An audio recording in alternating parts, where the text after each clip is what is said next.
সিলেটের সেই হতাশা কোথাও যেন অপ্রস্তুত, কোথাও যেন আত্মবিশ্বাসের ঘাটতি। ব্যাট হাতে রান এলো না, বল হাতে তেমন দাপট দেখাতে পারল না কেউ। আর ফিল্ডিং, 3 বিভাগেই পিছিয়ে থেকে সিরিজের প্রথম টেস্টটা হারতে হয়েছে বাংলাদেশকে। সমালোচনা হয়েছিল প্রশ্ন, এই দলই কি ঘরের মাঠে খেলে? কিন্তু ঠিক 1 সপ্তাহ পর সেই সব প্রশ্নের উত্তর যেন একাই দিয়ে দিলেন শান্তরা। সাগরিকায় দাঁড়িয়ে যেন ঘোষণা করলেন, এই আমরা ফিরেছি। চট্টগ্রামের জহুর আহমেদ চৌধুরী স্টেডিয়ামে সিরিজের দ্বিতীয় টেস্টে জিম্বাবুয়েকে ইনিংস ও 106 রানে হারিয়েছে বাংলাদেশ। ম্যাচটা শেষ হয়ে গেছে মাত্র 3 দিনের মাথায়, আর সেটাই প্রমাণ করে সিলেটের সেই ব্যর্থতা ছিল একদিনের গল্প। আজকের বাংলাদেশ অনেক বেশি ক্ষুধার্ত, অনেক বেশি গোছানো। প্রথম ইনিংসে বাংলাদেশ তোলে বিশাল 444 রান।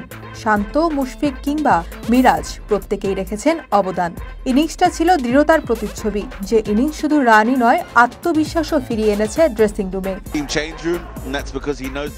তারপর বল হাতে বোলাররাও ছিলেন যথার্থ। জিম্বাবুয়ে প্রথম ইনিংস করতে পারে মাত্র 227 রান। এরপর ফলো অনে পড়া দলটা দ্বিতীয় ইনিংসে এসে যেন আরও অসহায়। সবেমাত্র 111 রানেই গুটিয়ে যায় তারা। এত কম রানে এত দ্রুত গুটিয়ে দেওয়া এ যেন শুধু জয় নয়, এক প্রকার জবাব। টেস্ট ফরম্যাটে বাংলাদেশের সামর্থ্য নিয়ে যারা সংশয়ে ছিলেন তাদের জন্য এটাই সবচেয়ে বড় বার্তা। এই ম্যাচ দিয়ে তাই শুধু সিরিজে সমতায় ফিরল না, শান্তর দল একটা বার্তাও দিয়ে রাখল। পরিশ্রম করলে, পরিকল্পনা মতো খেললে আর ভুল সূত্রে ঘুরে দাঁড়াতে চাইলে বাংলাদেশ যে কোনো দিন যে কোনো দলকে হারাতে পারে। এখন প্রশ্ন একটাই, এই ধারাবাহিকতা কি দেখা যাবে পরের ম্যাচগুলোতে?